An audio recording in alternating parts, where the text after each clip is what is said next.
Time now for ABC4 News Sports with Dana Green. For the first time since the NBA season was suspended, Donovan Mitchell spoke to the media about a variety of topics, most notably about his relationship with fellow Jazz All-Star Rudy Gobert.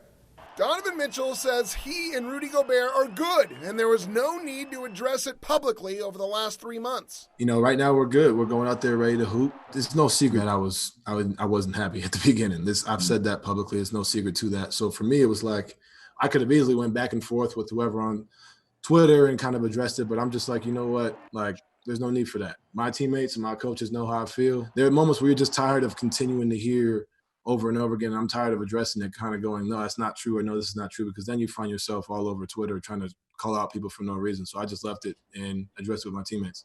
While Mitchell and Gobert might not be best buddies, that's also not necessary to win a championship. You look at all great or all duos or whatever it may be, you know, for us, it's like, you know, there's going to be tension. There's going to be back and forth. You're not going to always get along or go out to eat or, you know, hang out with, you know, your teammates.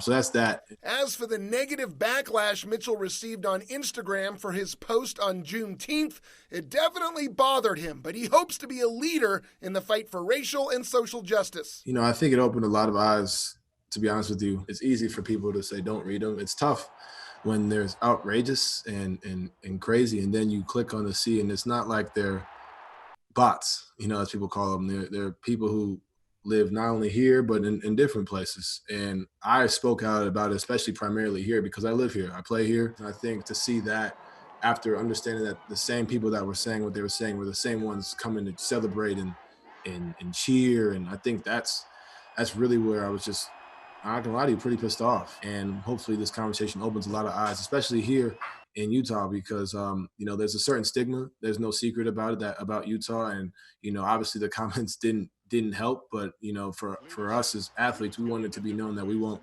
stand for any of the racism and what else comes with that. The Jazz are still discussing what they'll do in Orlando to make their voices heard. While Mitchell is concerned about the spread of the virus in the NBA bubble, his biggest worry is the risk of injury. You know, not having played for maybe like 120 days or something like that, you know, and kind of just being at a complete halt, and then kind of going right into games that matter. If I do play, I'm ready to go. It's not like I'm behind the 8 ball or anything like that, but my biggest concern is the injury aspect, you know, and obviously there's contractual implications for myself as well. That's no secret as well, but that's my biggest concern.